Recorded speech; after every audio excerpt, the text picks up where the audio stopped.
اللہ تبارک و تعالی نے ہمیں اور آپ کو اس دنیا میں جو مبعوث کیا ہے، بھیجا ہے، اس کی وجہ کیا ہے؟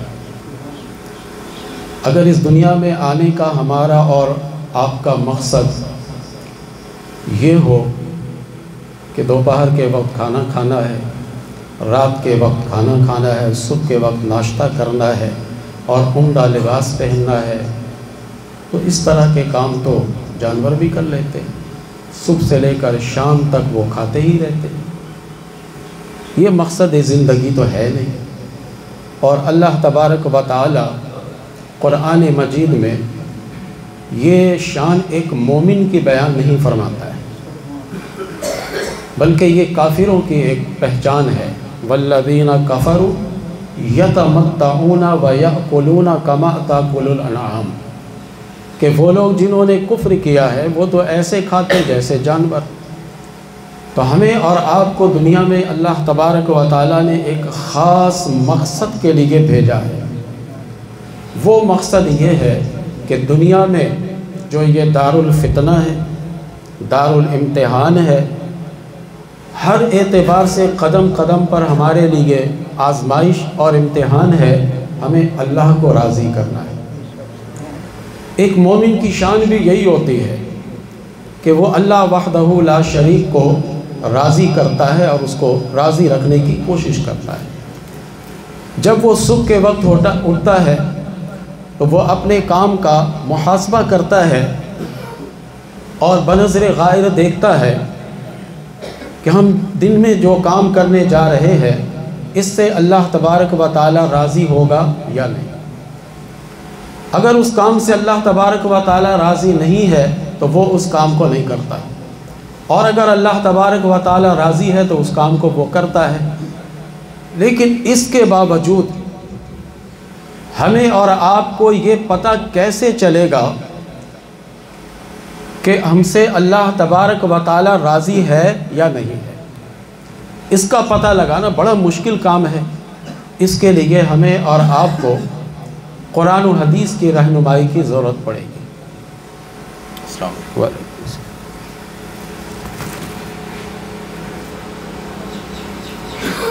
قرآن و حدیث کی رہنمائی کی ہمیں ضرورت پڑے گی کہ اللہ تبارک و تعالی ہم سے راضی ہے یا نہیں ہے۔ اللہ تبارک و تعالی کی ناراضگی کی سب سے پہلی علامت یہ ہے کہ آپ حضرات اپنے دل کا ایک جائزہ لیجیے۔ اگر آپ کے دل میں قساوت قلبی ہو، آپ کا دل اگر سخت ہو گیا ہو تو آپ سمجھ جائیے کہ اللہ آپ سے ناراض ہے۔ قساوت قلبی ہے ہی کیا کہ جس کا ہم جائزہ لے کر فیصلہ کر سکیں کہ اللہ تبارک و تعالی ہم سے ناراض ہے۔ اگر آپ اپنے باپ کی تعظیم نہیں کر پا رہے ہیں تو آپ کا دل سخت ہو چکا ہے۔ اگر آپ اپنی ماں کا احترام نہیں کر سک رہے تو آپ کا دل سخت ہو چکا ہے۔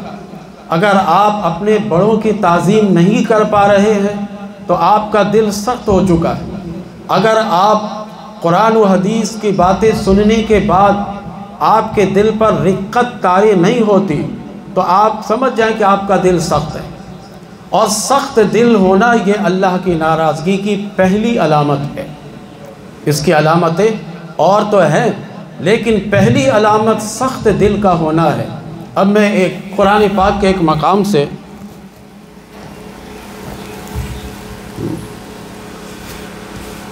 ایک واقعہ آپ کے سامنے پیش کرتا ہوں، جس میں قرآن پاک میں اللہ تبارک و تعالیٰ نے یہی نظریہ دیا ہے کہ تمہارا دل جب سخت ہو جائے تو سمجھ جانا کہ میں تم سے ناراض ہوں۔ بنی اسرائیل کے یہاں ایک قتل ہوا۔ علماء سے کبھی آپ نے واقعہ پورا سنا ہوگا، میں واقعہ پورا سنانے کے لیے اس وقت نہیں بیٹھا، ایک نقطہ میں بتانا چاہتا ہوں۔ بنی اسرائیل میں ایک قتل ہوا، لوگ پہنچے حضرت موسیٰ علیہ السلام کے پاس کہ ہمارے یہاں قتل ہوا، آپ قاتل کے بارے میں بتا دیجیے۔ حضرت موسیٰ علیہ السلام وحی کا انتظار کرتے رہے۔ اللہ نے وحی کی کہ اے موسیٰ، ان سے کہو کہ ایک گائے ذبح کر کے اس کے کسی حصے کے بھی بوٹی کو اس کے مقتول کے جسم پر لگائے وہ زندہ ہو کر قاتل کا پتہ بتا دے گا۔ اللہ کا حکم آ گیا تھا، چاہیے تھا فوراً مان لیتے، لیکن ان لوگوں نے اپنی عقل کو استعمال کرنا شروع کیا اور نبی کریم جو اس وقت کے تھے امت کے لیے ان کا مذاق اڑانے لگے، کہنے لگے موسیٰ یہ تو بتائیے کہ وہ گائے کیسی ہوگی؟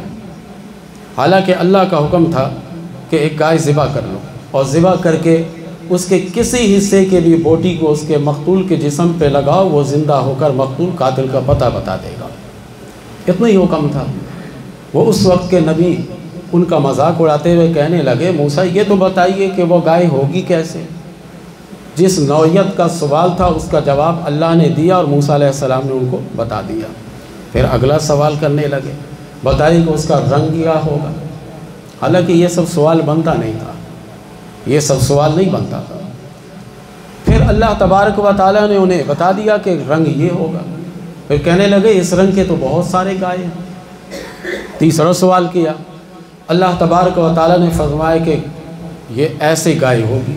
پھر بتانے کے بعد آخر میں کہا گیا کہ تم ایسا کرو کہ اب اس گائے کو ذبح کر کے اس کے کسی حصے کی بوٹی اب مقتول کی جسم پر لگاؤ، مقتول زندہ ہو کر قاتل کا پتہ بتا دے گا۔ چنانچہ ہوا ایسے ہی، لیکن اس واقعہ پر اللہ تبارک و تعالیٰ نے اپنی ناراضگی کا اظہار فرمایا اور فرمایا ثم قست قلوبکم، کہ سوال کرنے والوں تم سوال کرتے رہے اور میں تمہیں سوال کا جواب دیتا رہا، لیکن تم یہ سمجھتے رہے کہ تمہارے اس سوال پر میں تمہارے عقل کو داد دوں، ایسا نہیں ہے، بلکہ میں تم سے ناراض ہوں۔ ثم قست قلوبکم من بعد ذالک فہی کالحجارۃ او اشد قسوۃ، تمہارے دل تو پتھر کی طرح سخت ہو گئے، تم بار بار سوال پر سوال کرتے رہے، سوال بناتے رہے، تمہارے دل تو پتھر کی طرح سخت ہے۔ پھر اللہ نے فرمایا کہ پتھر کو ذرا غور سے دیکھنا، پتھر میں بھی کچھ تو ایسے ہیں کہ جو ہمارے خوف سے پھٹ کر اس سے پانی نکل آتا ہے، پتھر میں بھی کچھ ایسے پتھر ہیں کہ جس پتھر سے پانی کا چشمہ جاری ہو جاتا ہے، لیکن تمہارا دل اتنا سخت ہے کہ تمہارے دل پر ہمارے کسی بھی فرمان کا اثر نہیں ہوتا۔ اللہ نے ناراضگی کا اظہار فرمایا۔ تو انسان کے دل میں قساوت آ جانا، سختی آ جانا، یہ اس بات کی دلیل ہے کہ اللہ تبارک و تعالیٰ اس فرد سے ناراض ہے۔ ناراضگی کی پہلی علامت یہ ہے۔ حضرت عبداللہ بن مبارک جو جلیل القدر تابعی ہیں اور بڑے متقی، بڑے پرہیزگار، صاحب کرامت بزرگ تھے یہ، حضرت عبداللہ ابن مبارک رحمۃ اللہ تعالی علیہ فرماتے ہیں کہ جب گناہ گار کا دل سخت ہو جائے تو سمجھ جانا کہ یہ اللہ کی پکڑ ہے۔ تمہارے دل میں جب سختی آئے تو سختی سے سمجھ جانا کہ اللہ تبارک و تعالیٰ تم سے ناراض ہے۔ اور اگر تم کبھی کسی غریب کو دیکھو، کسی فقیر کو دیکھو، کسی قلاش کو اگر دیکھو تم، اور اپنے سے ایسے کو دیکھو جو تمہارے رحم کا محتاج ہو، تمہارا دل اس وقت نرم اگر ہو جائے تو سمجھ جانا کہ اللہ تم سے راضی ہے۔ دل کا نرم ہونا اس بات کی دلیل ہے کہ اللہ تبارک و تعالیٰ اس سے راضی ہے، اور دل کا سخت ہونا اس بات کی دلیل ہے کہ اللہ تبارک و تعالیٰ اس سے ناراض ہے۔ حضرت عبداللہ ابن مبارک رحمۃ اللہ تعالی علیہ جلیل القدر تابعی ہے، وہ فرماتے ہیں کہ اپنے اپنے دلوں کا جائزہ لو، تمہیں آسانی سے یہ بات سمجھ میں آ جائے گی کہ تمہارا رب تم سے راضی ہے یا نہیں ہے۔ تمہیں کسی اور جگہ جانے کی ضرورت نہیں ہے، تمہارا اپنا دل ہے، اس سے پوچھو گے کہ تمہارا دل راضی ہے یا نہیں، تمہیں اس کا پتہ لگے گا۔ یہ تو فرد واحد کی بات ہو رہی ہے کہ کسی ایک فرد سے جب اللہ ناراض ہوتا ہے تو اس کی علامت یہ ہوتی ہے۔ پورے معاشرے سے اگر اللہ ناراض ہوتا ہے تو اس کی کیا علامت ہوتی ہے؟ ہمارے یہاں قرآن و حدیث میں ساری رہنمائیاں موجود ہیں، ہمیں اس کے مطالعے کی ضرورت ہے، ہمیں اس کے پڑھنے کی ضرورت ہے۔ حضرت موسیٰ علیہ السلام جب کوہ طور پر گئے، لذت کلام سے جب آشنا ہوئے تو انہوں نے عرض کی مولا یہ بتا کہ جب تو کسی معاشرے سے ناراض ہوتا ہے تو اس کی علامت کیا ہوتی ہے؟ اس کی بھی کوئی علامت ہو تاکہ اس معاشرے کو بتایا جائے، وہ اپنے آپ کو صحیح کر لے، جو خرابیاں ہوں دور کر لے۔ اللہ تعالیٰ نے 3 باتیں بتائی جو آج کے معاشرے کے اعتبار سے ذرا غور سے سنیے گا تو بہت کچھ سمجھنے کا ہمیں موقع ملے گا۔ اللہ تبارک و تعالیٰ نے فرمایا کہ جس قوم سے، یہ من حیث المجموع کی بات ہو رہی ہے، اور اس سے پہلے قساوت قلبی ایک فرد کی بات تھی، وہ من حیث المجموع، جب میں کسی قوم سے ناراض ہوتا ہوں تو اس قوم پر بے موسم بارش بھیجتا ہوں۔ جب بارش کا موسم ہو تب نہیں بھیجوں گا، میں بے موسم بارش میں بھیجتا ہوں اس پر۔ آج ذرا سا جس معاشرے ہم آپ بیٹھے ہیں اس کا جائزہ لیجئے تو بے موسم بارشیں کتنی ہو رہی ہیں۔ ابھی میں آ رہا تھا تو راستے میں یہ افضل بھائی بتا رہے تھے کہ یہ بے موسم بارش کی وجہ سے گندم کی فصل کو کافی نقصان ہوا۔ فصلیں کاٹنے کے بعد بارش ہوئی اور پھر اس کو اب مشین سے کاٹنا مشکل ہو رہا ہے۔ تو اللہ تبارک و تعالیٰ نے حضرت موسیٰ علیہ السلام سے فرمایا کہ اے موسیٰ، جب بے موسم بارشیں ہوں تو سمجھ جانا کہ میں اس قوم سے ناراض ہوں۔ آج اس قوم کو چاہیے کیا؟ بارش ہونے کے بعد جب بے موسم بے وقت بارش ہو تو اللہ تبارک و تعالیٰ سے توبہ استغفار کرے۔ ابھی تو بے موسم بارش کی وجہ سے یہاں تو صبح ہمارا آنا بھی ملتوی ہو رہا تھا کہ بارش ہو گئی، وہاں کیسے جائیں گے؟ تو بے موسم جب بارش ہو تو بہت نقصان اٹھانا پڑتا ہے۔ سب سے بڑا نقصان کہ آپ کا رب اس معاشرے سے ناراض ہوتا ہے۔ ایک بات تو یہ ہوتی ہے۔ دوسری بات کہ اے موسیٰ، جب دیکھنا حکمرانی بے وقوفوں کے ہاتھ میں پہنچ جائے تب سمجھنا کہ میں اس قوم سے ناراض ہوں، اس ملت سے میں ناراض ہوں۔ اس پر مزید میں کچھ گفتگو نہیں کروں گا کیونکہ یہ بات ایسی ہے کہ ہے تو خالصتاً مذہبی، لیکن ہر ایک آدمی اس مذہبی گفتگو کو اپنی سیاسی رنگ میں لے گا۔ اتنی بات سمجھ جائیں آپ کہ جب حکمرانی بے وقوفوں کی آ جائے تو سمجھ جائے گا کہ اس قوم سے اللہ تبارک و تعالی ناراض ہے۔ تیسری بات، اے موسیٰ، جب یہ دولت بخیل کے ہاتھ میں آ جائے، کنجوس کے ہاتھ میں آ جائے، زکوٰۃ کی باری آئے وہ زکوٰۃ بھی نہ نکالے، غریب کے مدد کی باری آئے غریب کی مدد بھی نہ کرے، وہ جہاں خرچ کرنے کی ضرورت ہو وہاں خرچ بھی نہ کرے، یعنی یہ دولت جب بخیلوں کے پاس آ جائے تب سمجھ جانا کہ میں اس قوم سے ناراض ہوں۔ اور آج آپ دیکھ لیں حشر یہی ہے کہ امیر تر ہو رہا ہے اور غریب تر ہو رہا ہے، اس لیے کہ ہم تو زکوٰۃ بھی صحیح طور پر نہیں نکالتے۔ زکوٰۃ نکالنے میں بھی جب ہم دیکھتے ہیں کہ 40 لاکھ میں 1 لاکھ روپیہ نکالنا ہے تو آہستہ سے چپ کے مار کر بیٹھ جاتے ہیں، اور ذہن میں ایک وسوسہ شیطان ڈالتا ہے کہ تم پر تو زکوٰۃ ہے بھی نہیں، شیطانی وسوسہ۔ یہ سب اللہ کی ناراضگی کی علامت ہے، یاد رکھیے گا۔ اور اللہ تبارک و تعالیٰ سے پھر حضرت موسیٰ علیہ السلام عرض کرنے لگے، اے میرے رب، پھر تیری رضا کی کیا علامت ہے؟ اللہ نے فرمایا کہ موسیٰ، جب میں قوم پر وقت کے مطابق بارش برساؤں تب میں اس قوم پر راضی ہوں، جب بارش کی ضرورت ہو جب ہی میں برساؤں۔ مولانا روم رحمۃ اللہ تعالی علیہ نے مثنوی شریف میں ایک واقعہ لکھا ہے، وہ ایک حکایت کی شکل میں بڑی بڑی بات قرآن و حدیث کی سمجھا دیتے ہیں۔ وہ انہوں نے ایک واقعہ لکھا کہ ایک شخص کی 2 بیٹیاں تھیں۔ ایک بیٹی کی شادی ہوئی تھی کسان سے اور دوسرے بیٹی کی شادی ہوئی تھی کمہار سے۔ آپ جانتے ہو جو مٹی سے برتن وغیرہ بناتے، کمہار سے۔ اب یہ باپ دونوں بچی سے ملاقات کے لیے جب گیا تو کسان جو شوہر تھا وہاں پر یہ گئے تو وہ کہنے لگا کہ ابا جان آپ دعا کریں کہ اللہ تبارک و تعالی بارش جلد برسائے تاکہ یہ فصل جلد اگ جائے۔ بیٹی بھی آ کر کہنے لگی بابا آپ دعا کیجئے اللہ سے کہ کہ اللہ تبارک و تعالی بارش برسائے تاکہ یہ فصل جلد کامیاب ہو جائے۔ وہ باپ دعا کر کے دوسرے بچی کے پاس گیا۔ دوسرے بچی کے پاس جب گیا تو وہ بچی اور اس کا شوہر کہنے لگا بابا جان دعا کریں کہ اللہ تعالیٰ سخت دھوپ نکالے، کیونکہ ابھی ہم نے مٹی کا برتن بنایا ہے، ذرا دھوپ لگ جائے تاکہ یہ خشک ہو جائے، اگر ابھی بارش ہوئی تو یہ برتن سارے خراب ہو جائیں گے۔ انہوں نے دعا کر دی، وہاں بارش کی دعا کی اور یہاں پر نہ بارش ہونے کی دعا کی۔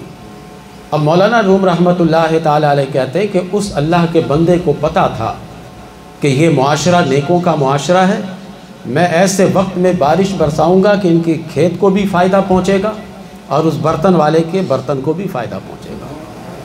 تو یہ اللہ تبارک و تعالیٰ کی حکمت ہوتی ہے کہ کب بارش دے۔ نبی کریم علیہ الصلاۃ والسلام معراج کی رات جب پورے روئے زمین کے چکر لگاتے ہوئے چین کا ایک علاقہ پڑتا ہے مغرب کی طرف، جہاں اس علاقے کے لوگ، اس دنیا کے لوگ وہاں جا نہیں سکتے، آکسیجن کا وہاں ایک ایسا سسٹم ہے کہ کئی دفعہ امریکہ اور خود چین والوں نے کوشش کی کہ وہاں پر ہم اپنے جہاز بھیجیں، لیکن جب وہ بھیجتے ہیں تو وہاں سے جہاز واپس نہیں آتا ہے، وہ ایک اللہ کا نظام ہے۔ لیکن معراج کے شب نبی کریم صلی اللہ علیہ وسلم اس علاقے میں پہنچے، وہاں کے لوگوں سے ملاقات ہوئی۔ یہ علامہ قاضی ثناء اللہ پانی پتی رحمۃ اللہ تعالی علیہ انہوں نے تفسیر مظہری میں یہ واقعہ لکھا ہے، اور یہ بڑے محقق آدمی تھے، یہ بڑے مدقق آدمی تھے۔ یہ کہتے ہیں نبی کریم صلی اللہ علیہ وسلم جب وہاں پہنچے تو وہاں لوگ ملاقات کے لیے آئے اور انہوں نے کہا کہ ہم حضرت موسیٰ علیہ السلام کے ماننے والے ہیں، ان کی امت کے ہم لوگ ہیں، اور ہمارے آبا و اجداد تو گزر چکے، ہم نے ان کی زیارت کی نہیں، لیکن ہمارے آبا و اجداد نے ہمیں ایک وصیت کی تھی، وہ وصیت میں اب آپ کو سنا رہا ہوں۔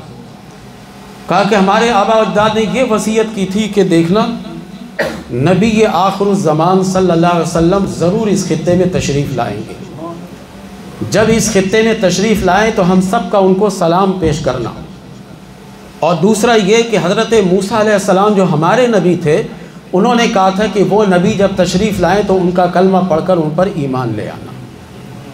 تو اب ہم آپ کا کلمہ پڑھ کر ایمان لانا چاہتے ہیں، چنانچہ آپ نے کلمہ پڑھا کر انہیں مومن بنایا، اور جتنا قرآن اس وقت اتر گیا تھا اس کی تعلیم نبی کریم صلی اللہ علیہ وسلم نے اس قوم کو دی۔ اب ان سے پوچھا کہ تم لوگ اس خطے میں رہتے ہو، کس طریقے سے تمہارا گزر بسر ہوتا ہے؟ کہا کہ اے اللہ کے نبی صلی اللہ علیہ وسلم، جب راتوں کو ہم سوتے ہیں تو بارش ہوتی ہے، دن کو جب اٹھتے ہیں تو سورج نکل آتا ہے، ہمارے کسی کام میں کوئی خلل نہیں ہوتا ہے، اور اس بارش کی وجہ سے ہمارے لیے خوشحالی ہے، یہ ابر رحمت ہے۔ اگر دن میں بارش ہو تو ہم کام کاج سے رک جاتے، لیکن رات میں بارش ہوتی ہے، اور اس بارش کی وجہ سے ہم رات میں اپنے اپنے گھروں میں ہوتے ہیں، کوئی کام کاج نہیں کرتے، اور صبح کے وقت جب نکلتے ہیں تو ویسے سورج نکلا ہوتا ہے، تو ہماری خوشحالی اسی میں ہے۔ فرمایا کہ اب تم اپنے معاشرے کے بارے میں بتاؤ۔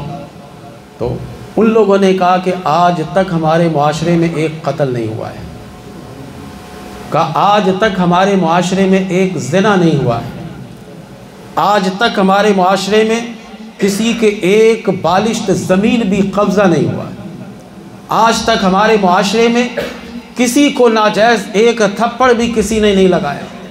نبی کریم صلی اللہ علیہ وسلم نے فرمایا کہ سنو، یہ اس بات کی دلیل ہے کہ تم سب سے اللہ راضی ہے، اس لیے اللہ تبارک و تعالیٰ نے تمہارے ذہن کو دین کی طرف ایسا مائل کیا اور تمہارے دل کو ایسا نرم کیا کہ کبھی تم یتیم پر ظلم نہیں کرتے، کبھی تم مظلوم پر ظلم نہیں کرتے، کبھی تم کمزور پر ظلم نہیں کرتے، کبھی تم معاشرتی برائیوں میں مبتلا نہیں ہوتے، کبھی تم اللہ کی نافرمانی نہیں کرتے۔ یہ اس بات کی دلیل ہے کہ اللہ تبارک و تعالیٰ تم سے راضی ہے، اور یہ حقیقت ہے کہ جس معاشرے سے اللہ تبارک و تعالیٰ راضی ہوتا ہے اس معاشرے کے لوگ نیکوکار ہوتے ہیں۔ آپ اپنے سے ماضی کی طرف لے کر جائیے تو دیکھیں وہ کیسا دور ہوتا تھا کہ سادے لوگ ہوتے تھے۔ ایک حدیث شریف میں نے پڑھی تھی، تو اس حدیث شریف میں یہ تھا کہ اللہ کے رسول صلی اللہ علیہ وسلم نے فرمایا تھا کہ تم دیہاتی مسلمان بن کے رہنا۔ میں بڑا حیران تھا کہ یہ شہری تو بڑے عقل مند ہوتے ہیں، ایسا مسلمان بننے کے لیے نہیں کہا گیا، کہا گیا دیہاتی مسلمان بن کر رہنا۔ وہ اس لیے کہ دیہاتیوں کے سامنے ایک حدیث پڑھو گے وہ فوراً قبول کرتا ہے، وہ اپنی عقل نہیں لگائے گا۔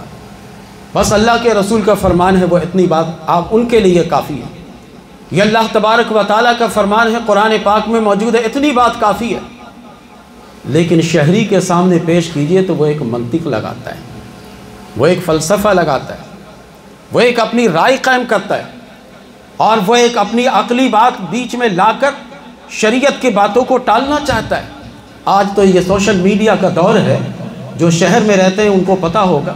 ہمارے یہاں کراچی میں تو بہت سارے ایسے عقلی لوگ ہیں جو اپنی عقل کی بنیاد پر اسلام کے اصل چیزوں کا انکار کر رہے ہیں، اور آج تک جتنے بھی فرقے نکلے ہیں ان تمام فرقوں کو نکالنے والے بھی شہری عقل مند ہی ہیں، دیہاتیوں نے نہیں نکالا۔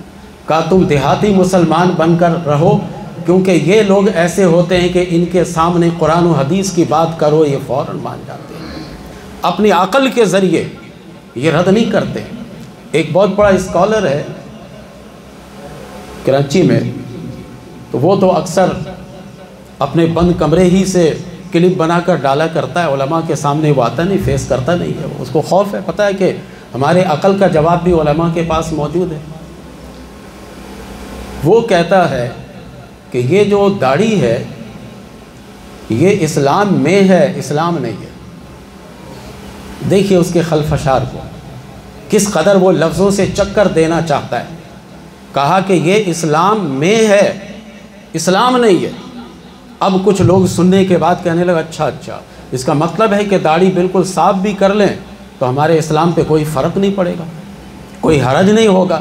اب اس کو دلیر بنایا۔ ان جیسی باتوں پر میں بھی تقریر کرتا ہوں اور ترغیب دیتا ہوں کہ آپ داڑھی رکھیں، لیکن ایسن طریقے سے کہ اس کے ذہن میں بات ڈال دیتا ہوں، اللہ جب اس کو توفیق دے گا وہ داڑھی رکھ لے گا۔ لیکن اس طرح کی شیطانی حربے استعمال کر کے، عقلی بات کر کے اسلام کے اصل شکل کو بگاڑ کر اللہ کو ناراض کرتے ہیں، اللہ کو ناراض کرتے ہیں۔ اسی طرح آج ہم اور آپ سوشل میڈیا کے ذریعے سن رہے ہیں کہ کچھ تو سرے سے تراویح کے بارے میں ہی انکار کر رہے ہیں کہ تراویح تو ہے ہی نہیں۔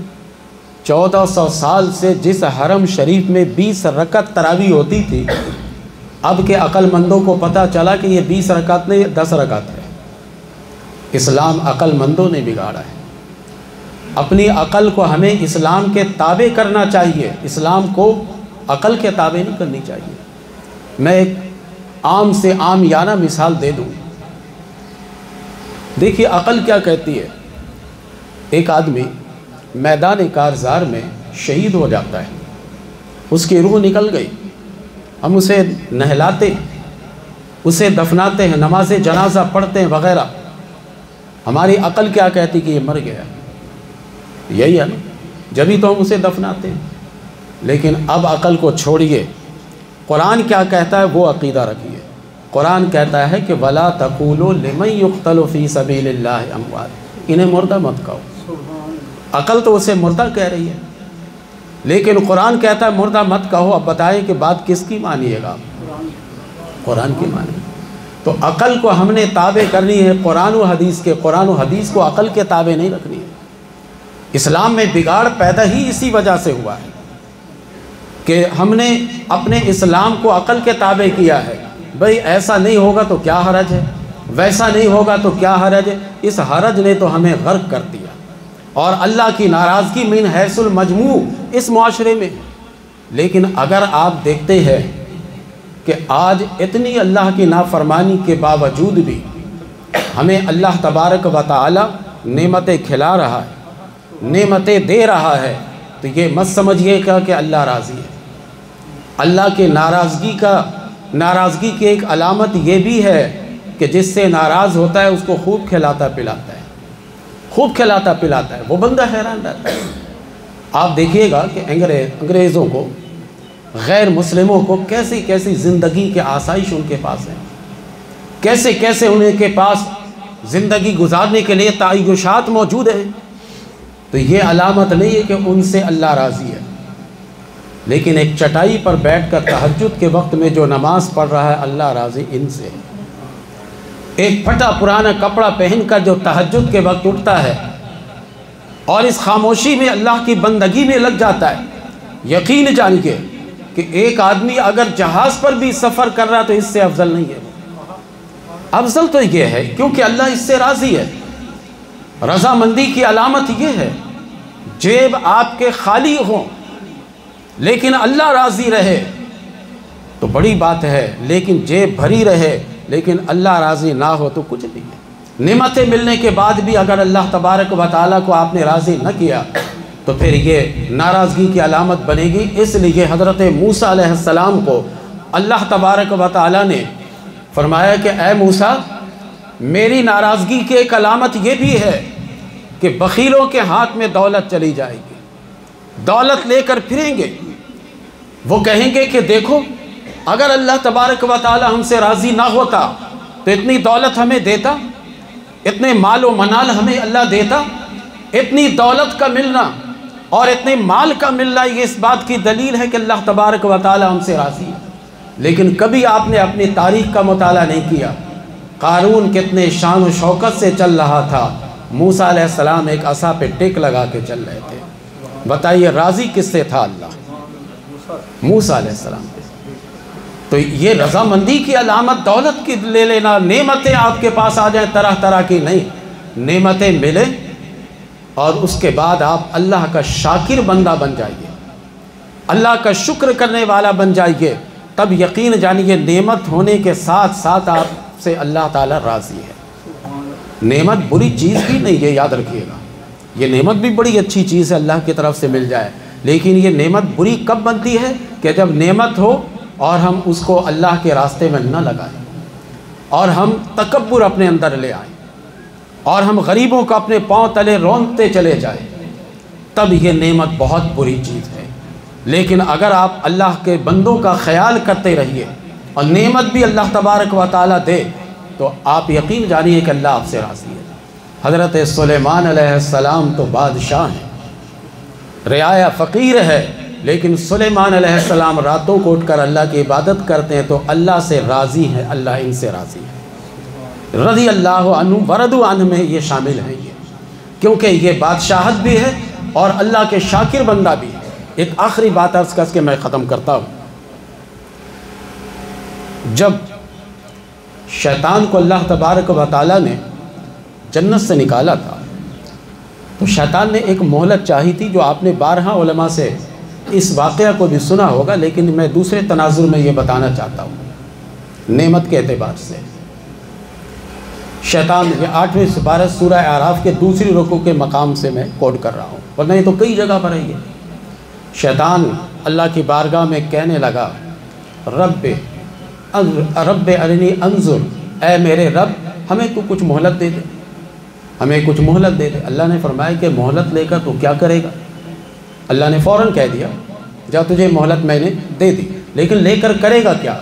شیطان کا جواب سنیے، قال فبما اغویتنی لاقعدن لہم صراطک المستقیم، جس سبب سے تو نے ہمیں گمراہ کیا ہے میں وہی سبب لوگوں کے دلوں میں ڈالوں گا اور تیرے سیدھے راستے میں بیٹھ کر، یعنی صراط مستقیم پر بیٹھ کر میں ان کو گمراہ کروں گا۔ ثم لآتینہم من بین ایدیہم ومن خلفہم وعن ایمانہم وعن شمالہم، کہ تیرے بندوں کو آگے کی طرف سے میں بہکاؤں گا، پیچھے کی طرف سے بہکاؤں گا، دائیں طرف سے بہکاؤں گا، بائیں طرف سے بہکاؤں گا۔ یہ 4 جہتوں کے بارے میں شیطان نے کہا، قرآن پاک میں ہے۔ ہم اور آپ ایک غور کرتے ہیں کہ جہتیں تو 6 ہیں، اوپر اور نیچے بھی، باقی یہ 4 جہتیں میں نے بتا دی۔ شیطان نے 4 جہتوں کا تذکرہ کیا۔ اوپر جہت کا تذکرہ شیطان نے اس لیے نہیں کیا کہ اوپر سے اللہ کی رحمت آتی ہے، اس لیے شیطان وہاں سے بھاگتا ہے۔ جہاں اللہ کی رحمت آتی ہے وہاں سے شیطان بھاگتا ہے، بہکا نہیں سکتا ہے وہ، اس لیے اوپر کا ذکر نہیں ہے۔ نیچے سے وحشت آتی ہے، نیچے سے، اس لیے شیطان نے نیچے کا بھی ذکر نہیں کیا۔ اب آگے سے حملہ کرتا ہے شیطان، پیچھے سے حملہ کرتا ہے، دائیں طرف سے بائیں طرف سے، یہ 4 جہتوں سے یہ حملہ کر کے ہمیں کیا نقصان پہنچاتا ہے، ہم سے کیا کہلوانا چاہتا ہے، یہی جملہ سن لیجیے اور بات ختم کرتا ہوں۔ یہ 4 جہتوں سے ہمارے پاس آتا ہے اور آ کر صرف ایک کام پر ابھارتا ہے۔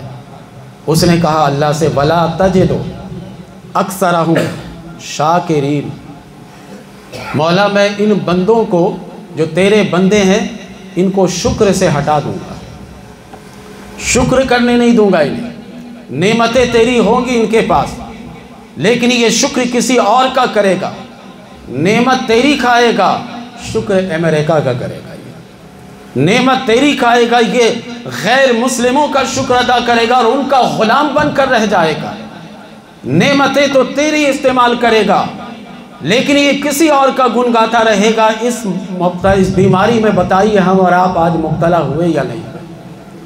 شیطان نے کہا ہم تیرے بندے کو عدم شاکر بنا کر رکھیں گے، شکر گزار ہونے نہیں دیں گے اسے، نعمت صبح کے وقت بھی یہ تیری نعمت کھا رہا ہوگا، دوپہر کے وقت بھی یہ تیری نعمت کھائے گا، شام کو بھی یہ تیری نعمت کھائے گا، تیری صحت سے یہ کام کاج کرے گا، تیری طاقت سے یہ ذہن کو استعمال میں لائے گا لیکن شکر تیرا ادا نہیں کرے گا۔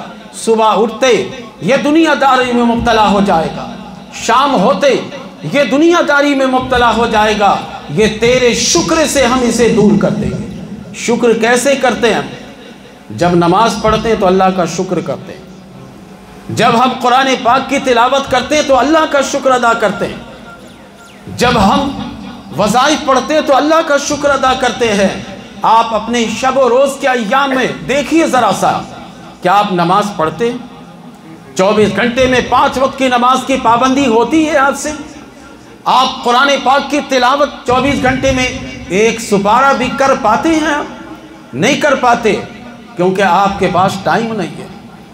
ایک بندہ تھا، اس سے جب پوچھا جاتا تھا کہ بھئی تمہارا بیٹا جو پیدا ہوا تھا کتنا بڑا ہوا؟ کہا اتنا بڑا ہوا۔ میری طرف دیکھ رہے ہیں آپ؟ اشارہ دیکھیے گا۔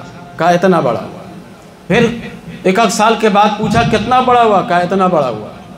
پھر پوچھا آگے، کہا کہ اتنا بڑا ہوا۔ اس نے کہا یار لوگ ایسے بتاتے ہیں کہ میرا بیٹا اتنا بڑا ہوا، پھر اتنا بڑا ہوا، پھر اتنا بڑا ہوا، تم سے میں نے جب بھی پوچھے کئی سال سے میں پوچھ رہا ہوں تم یوں ہی استعمال کر رہے ہو۔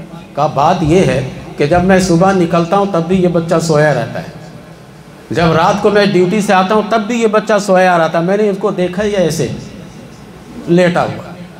یہ ٹائم نہیں ہے ہمارے پاس، اس قدر دنیا داری میں ہم مبتلا ہو گئے، ٹائم نہیں ہے ہمارے پاس کہ ہم اس طریقے سے نہ گھر والوں کو وقت دے سکتے ہیں، نہ اللہ کے گھر کے لیے وقت دے سکتے ہیں، نہ ہم قرآن پاک کی تلاوت کر سکتے ہیں۔ یہ دراصل شیطانی حربہ ہے۔ شیطان نے یہ اللہ سے وعدہ کیا تھا کہ ہم تیرے بندے کو ناشکرہ بنائیں گے، تیری نعمت کھائیں گے لیکن شکر نہیں کریں گے، تیری نعمت کھائیں گے لیکن عبادت نہیں کریں گے، تیری عطا کردہ طاقت سے چلیں گے پھریں گے دیکھیں گے آنکھوں سے، اپنی عقل کو استعمال کریں گے لیکن تیرا شکر ادا نہیں کریں گے۔ یہ حقیقت 100% یہ حقیقت ہے۔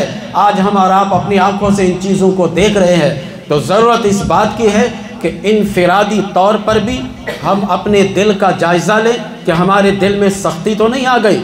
اگر ہمارے دل میں سختی آئی تو اللہ ہم سے ناراض ہے۔ اور اجتماعی شکل میں ہم جائزہ لیں کہ اللہ تبارک و تعالی نے دولت بخیلوں کے ہاتھ میں تو نہیں دے دی، اللہ تبارک و تعالیٰ بے وقت بارشوں کا نزول تو نہیں کر رہا، اور اللہ تبارک و تعالیٰ نے بے وقوفوں کو اقتدار تو نہیں دے دیے۔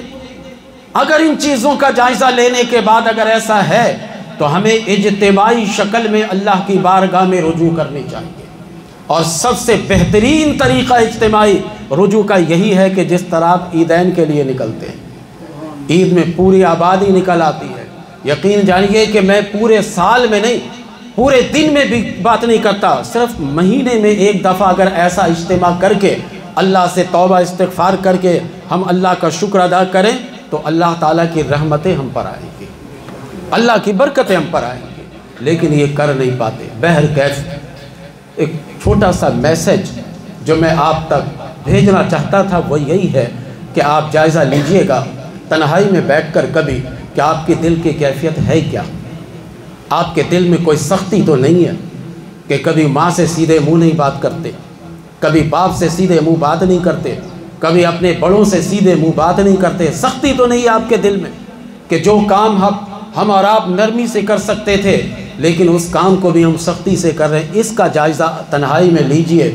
اور جو ایسے حضرات ہیں کہ جن کے ہاتھ میں اللہ نے ایک ایک آبادی کی ذمہ داری دی ہے، جو صاحب عہدہ ہوتے ہیں، ان کو اس کا جائزہ اجتماعی شکل کا جائزہ لینا چاہیے۔ ہم ان جیسے باتوں کو اساطیر الاولین سمجھتے ہیں، قصہ کہانی سمجھتے ہیں اور رد کرتے جاتے ہیں، اور آئے دن ہم پر طرح طرح کی ایک مصیبت آتی رہتی ہے۔ تو اس کا جائزہ ضرور لیجئے، اجتماعی شکل میں بھی اور انفرادی شکل میں۔ اجتماعی میں اپنے گھر کا بھی جائزہ لیجئے گا کہ آپ کے گھر کا ماحول کیا ہے۔ اگر خوش و خرم ہے، سب ایک دوسرے سے پیار و محبت سے ملتے جلتے ہیں، تو سمجھ جائیے کہ آپ کے گھر سے اللہ راضی ہے۔ اگر آپ کے گھر میں اداسی ہے، کوئی ایک دوسرے سے صحیح سے گفتگو اور بات نہیں کرتا، تو آپ سمجھ جائیے گا کہ آپ کے گھر سے بھی اللہ ناراض ہے۔ تو اس کی اصلاح کی کوشش کریں۔ اللہ تعالی ہم سب کو عمل کی توفیق دے۔ جو کچھ بھی میں نے بیان کیا ہے، اس بیان پر ایک آدمی بھی اس محفل کے عمل اگر کر لے گا تو اس کا ثواب حاجی نظر حسین مرحوم کو پہنچ جائے گا۔ بس اسی لالچ سے ہم کچھ گفتگو کر گئے، اور اسی لالچ سے اتنے دور دراز سے میں یہاں پہنچا کہ آپ کے سامنے کچھ باتیں رکھ دوں۔ آپ حضرات ماشاءاللہ ان جیسے قرآن و حدیث کی باتوں کو تو دیہاتی آمنا صدقنا فوراً مانتا ہے، وہ عقل لگا کر ہماری باتوں کو رد نہیں کرے گا، کیونکہ نبی کریم صلی اللہ علیہ وسلم نے فرمایا کہ دیہاتی مسلمان بن جاؤ۔ میرا فرمان جہاں ان کے پاس پہنچتا ہے وہ گردن جھکا دیتا ہے۔ تو آپ اس پر عمل کیجئے گا، انفرادی کا بھی جائزہ لیجئے گا، اجتماعی کا جائزہ بھی۔ اللہ تعالی عمل کی ہم سب کو توفیق عطا فرمائے۔